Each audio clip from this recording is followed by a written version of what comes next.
kenal dengan orang-orang motor dan dunia motor. Karena apa? Dia punya garage. Jadi motor-motor custom yang mau lu bikin jadi cantik, jadi oke, jadi asoy, sama dia orang. Gua panggil ya. Dia spesialis motor.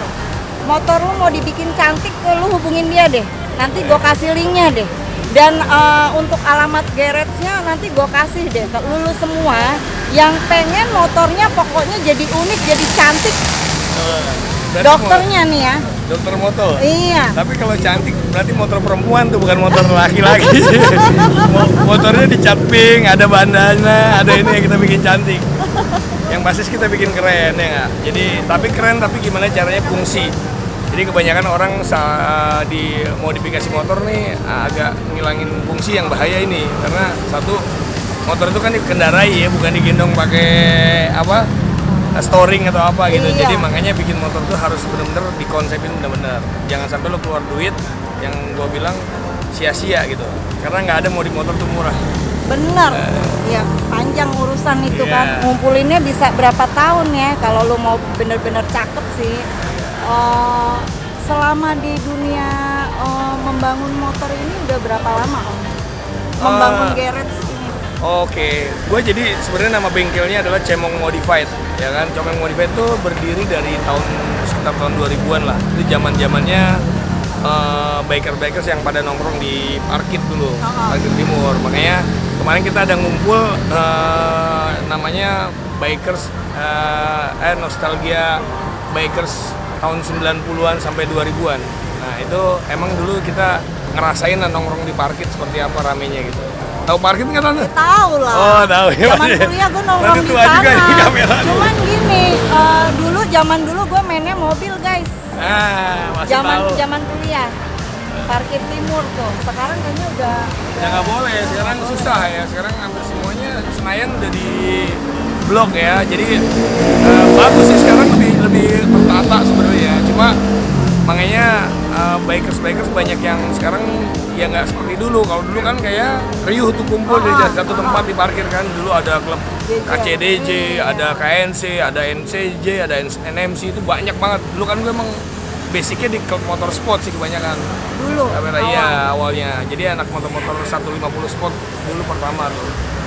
Nah terus kita bikin malah sempet balap liar, cuman Di Kemayoran dong. sekarang makanya kan bagus kan, balap-balap resmi di sama Kapolda didukung kan, dibikin tempatnya, wadahnya adalah untuk anak-anak yang senang kebut-kebutan liar gitu. Oh berarti dulu sering main di Kemayoran dong. Semuanya hampir semua tempat balapan Kemayoran, Kebunaran, BSD. Gak ketemu.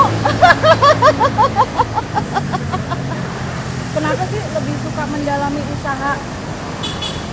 Kalau gue sih gini ya, hobi otomotif itu kan sebenarnya passion ya. Jadi kalau passionnya gue di situ, istilahnya kita main, tapi gimana caranya bisa menghasilkan. Makanya kayak sekarang gitu kan, hampir anak-anak sekarang ya sekarang banyak ya, sekarang gadget ya. Mereka bahkan ada yang jadi YouTuber, ada yang jadi main misalnya ML gitu kan, sampai menghasilkan kan. Iya benar. Nah sekarang ya makanya eranya beda. Kalau gue mungkin eranya zaman dulu emang kita, sebenarnya gue juga dulu dilarang sama orang tua, karena rata-rata anak motor kan image-nya apa sih, kalau nggak balap liar, terus kebut-kebutan, motor itu kayaknya dilihatnya negatif lah sebenarnya. Iya, zaman dulu memang iya ya, seperti itu. Kadang mabok nggak jelas. Ya ini kan maaf ya, memang dulu memang jatuhnya jadi kelihatannya negatif. Kalau makin kesini kan udah ada tampungan, semua punya komunitas, punya klub, jadi menampung semuanya orang-orang yang berhobi di dunia motor. Ya, makanya kalau gue sih dulu seneng ngebut, seneng kenceng aja, nggak seneng kayak gitu-gitu tuh. Jadi kita nongkrong begadang cuma nyari tempat-tempat yang sepi, trek-trekan. Dulu sih nggak kayak sekarang ya, sekarang hampir semuanya ada CCTV ya. Makanya gue lebih sekarang anak gue pun gue bentuk adalah gimana caranya dunia motor itu adalah, kalau jadi hobi kamu, hobinya yang terarah gitu. Kalau misalnya kayak dulu kan emang jujur aja gue nggak bolehin, tapi lucu nih orang tua gue nggak bolehin gue kebut-kebutan, tapi dikasihnya motornya waktu itu motor sport. Zaman itu tahun 90-an pakai RGR 91 tuh. Udah keren dong tuh, Iya, zaman dulu ya terus kan. Air King, ya kan. Sekarang gila 2 tak harganya malah. Iya, sekarang NXT lagi naik Iya. daun itu. Dan yang lagi naik daun lagi Ninja FR ya. Semua Ninja sekarang FR. hampir semuanya motor 2 tak sekarang luar biasa. Dia ya itu antiknya di orang di Indonesia. Makanya saya bilang di Indonesia barang makin tua makin antik makin mahal harganya. Gue bingung Bener nggak? tuh. Padahal Di dulu luar- gue kalau ngatain motor king tuh, motor tukang ojek. Copet. Copet ya? ojek. Jambret lebih. atau ya? Iya. Gimana ya? Itu gue mau nanya nih Om. Kisaran sampai berapa sih yang untuk minimalis budget kita untuk custom motor? Taruhlah misalnya Japstyle. Oke.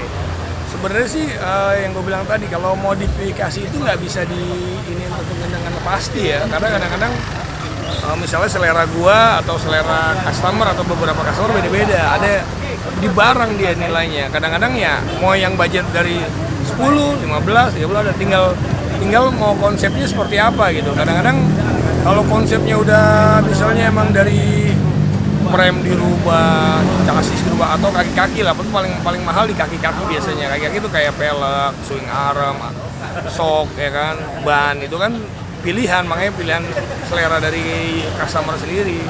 Makanya yang bikin bengkak sebenarnya itu, kalau lain-lain mah cuman kayak Mengikuti mungkin. iya, body standar lah, misalnya custom body, bikin body bisa 15 sampai 20 juta udah mecat seperti itu.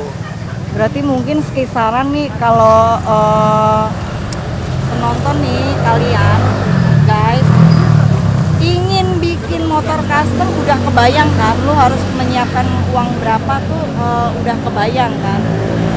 Ya sebenarnya nggak bisa dipatokin pakai harga ya Om ya. Kecuali mungkin gini Om, bisa nggak Om? Om Cemong, gue ada dana 25 juta. Bisa nggak? Tolong bikinin motor custom ya seharga itu aja. Bisa nggak kira-kira? Makanya yang gue bilang tadi, saat kita mau bangun motor atau apapun, kalau bisa dengan seorang buildernya ya kita istilahnya curhat lah ke dokter lah, kita konsultasi dulu ya kan biasanya sih nggak bayar ya konsultasi dengan itu. Gue pun nerima apapun, mau dia jadi atau nggak ini modif di tempat gue akan kasih arahan. Emang budgetnya berapa? Oh segini, ya udah berarti ini speknya ini kita kasih speknya segini. Kalau misalnya wah kalau segini dipaksain untuk kayak gini nggak bisa nih, atau enggak dia kasih gambar, dia kasih konsep, barang-barangnya paling bisanya pakai ini, peleknya ini, bannya ini, segala macam, kita sesuaikan aja sih itu. Sesuaikan dengan budget. Ada beberapa ya bengkel yang bisa seperti itu, tapi ada juga yang misalnya itu biasanya bengkel-bengkel yang udah kelasnya premium gitu kan, mereka nggak bisa cuma karena biasanya yang datang ke situ pun orang-orang yang udah budgetnya nggak terbatas kadang-kadang, karena kan pengen cari kepuasan. Tujuannya orang modif kan puas, beda dari yang lain. Iya, betul. Gitu. Ya tinggal dari Ya diri gue dia. maunya nih tankinya ada ukiran begini, gambarnya begini, gitu kan biasanya gitu kan, disesuaikan lah kayak gitu. Makanya disitulah bangun suatu modifikasi itu harus punya konsep yang kita harus sinergi nih antara builder dengan pemilik. Jangan udah jadi, gue nggak mau kayak gini, akhirnya kan jadi nggak enak kan. Iya. Nah, itu makanya kalau dari konsep udah jelas, kalau gue gitu, digambar dari customer ataupun dari kita yang gambar udah oke, kita tanda tangan, oke, kita jalan. Sama sebenarnya kayak bangun rumah juga gitu kan. Oh iya, benar. Karena kalau lu udah salah ngerubah dikit pun kadang ada beberapa yang jadi masalah gitu. Udah dikasih gambar ini aja, customer lagi jalan keinginannya berubah. Pengen begini, ada. Akhirnya seharusnya budgetnya kan jadi berubah. Oh. Nah, kadang-kadang itu yang jadi masalah, customernya nggak mau lah kan udah kayak gini. Nah, seperti itu. Agak ya itulah, jasa itu ribetnya di situlah. Paling mahal Om untuk custom motor, paling mahal di angka berapa tuh? Gue sih nggak bisa budgetin pasti ya, yang pasti pernah ada yang bangun motor 150 juta juga, 100 juta, bahkan Ninja RR yang sekarang udah nggak pas produksi, udah nggak diproduksi aja. Sekarang gila-gila beli peleknya sampai 40 juta. Itu di tempat Om ada yang custom sampai 150 juta. Ada, Gila. banyak. Itu peleknya pakai PPM. Kayaknya duit sisa tuh. Hah? Duit sisa. Iya, sebenarnya sih banyak loh. Di Indonesia tuh sekarang orang ini, kenapa pasar otomotif di Indonesia tuh gila banget. Karena apa? Emang kepuasan orang main motor tuh dicari banget. Jadi bener-bener mereka cari bengkel yang bener-bener konsep bangunan udah. Akhirnya gua kadang-kadang mikir, harga motor 50 juta bangunnya 100 juta. Oh iya. jangankan motor baru ya, motor tua pun juga sama. Harga motornya misalnya cuma 5 juta, bangunnya bisa lebih. Contoh ya, maaf kayak Air-King kan. Air-King sekarang harganya udah nggak masuk akal. Iya, kadang ada yang 50 juta loh kalau Iya. dijual tuh. Udah Ada. customan. Makanya ada yang full original, dia bikin bangun original, dia jual aja bisa sampai 100 juta. Itu di Kayaknya- Indonesia antik lah pokoknya kalau buat otomotif ya. Bisnis kayak begitu enak juga ya. Beli motor yang murah-murah, bangun sendiri dijual. Itu ada juga yang bikin kayak gitu, cuman kan mereka mikirnya gini, emang nemu customernya yang mau belinya pun jarang Karena itu kesenangan. karena Nggak semua orang. benar, karena itu produk massal itu agak gini lah. Kalau produk custom kan seleranya orang pribadi beda, kayak selera Avera mah saya masih beda. Avera bilang nih oke, suka bagus, udah bangun mahal, nah belum tentu saya nggak bisa nilai itu. Makanya kadang-kadang kalau yang bangun motor beli jadi ini udah modif kayak gini, ya udah jualnya yang modifnya standar aja umum, yang plug and play itu enak, pasti Yang banyak. cepet laku lah Iya. gitu. Karena memang bener juga ya, gue pernah coba jual motor custom gue, habis jatuh itu lama lakunya. Hah? Lama Lama sampai karena nggak semua orang suka dengan desain gue kan pada Betul. saat itu. sampai ketemu sama orang yang pas suka sama itu. Nah, Bener. lama itu Pasti bertahun-tahun. tinggi kalau main suka. Contoh gue berapa bangun nih Ninja konsep GP gitu kan, bangun habis berapa, tiba-tiba dijualnya bisa lebih mahal juga karena apa? Ada yang suka. Ya itu aja hoki-hokian aja, rezeki. Kalau emang rezekinya udah pasti ketemu gitu kan. Gitu. Ya hobi-hobian lah gitu. Iya. Kalau lu senengnya dengan motor custom, itu kan pasti pabrikan nggak ada ya. Ya, jadi lu coba nih ke garage-nya Om Cemong nih. Nanti kan dikasih alamatnya ya Iya. Om ya di link sini ya di channel gue, nanti dikasih buat Dekat kok di Jalan Panjang sekarang. nanti gue kasih linknya. Siapapun yang mau harus konsultasi dulu ya guys, karena gini kayak gue ini juga kan nggak ngerti motor nih Om. Waktu gue mau bikin kan gue bertanya dulu, kalau cewek enaknya yang apa ya, Ya. kan gue males nih mogok-mogok nyelah ya Nah. kan. Nah itu dikasih masukan. Nah, biasanya kalau cewek datangnya gini. Jangan sampai lu bangun motor udah dibangun nggak bisa lu naikin, Nah, malah benar. bikin bahaya. Ah, ah. Ya, kita lihat postur dari seorang yang pengendaranya aja kalau gua. Karena apa? Satu ya bikin kendaraan motor tuh harus safety. Karena lu satu di atas motor cuma dua pilihannya. Bener nggak? Cacat atau mati. Iya, amit Ya. ya. Cuma pilihannya emang cuma itu di atas motor resikonya. Karena disitulah orang bangun apapun ya benar-benar harus safety gitu. Kalau cuman hanya bangun, hampir siapapun bisa bangun motor tuh. Karena cuma lihat nih, gue bangunnya ini safety buat diri gue nggak gitu. Kalau cuman pengen emang cuma nggak, gue bangun motor cuma buat pajangan rumah atau pajangan toko ya lain cerita gitu kan. Kalau udah cuma lu buat nikmatin ya lu harus mikirin safety yang paling utama. Emang sendiri untuk di dunia motor ikut komunitas nggak Om? Kalau komunitas sudah pasti ya. Saya dari tahun 98-an ya gabung di komunitas kan. Dulu pertama klub yang ada kan sport pertama dulu di Jakarta khususnya itu KNC, Kawasaki Ninja Club kan. Nah, terus kita bikin, malah saya sempat bikin komunitas yang hobi racing nih, hobi kenceng-kenceng, untuk mengarahkan mereka adalah latihan setul pertama itu tahun 2002 apa 2003 gitu nggak salah.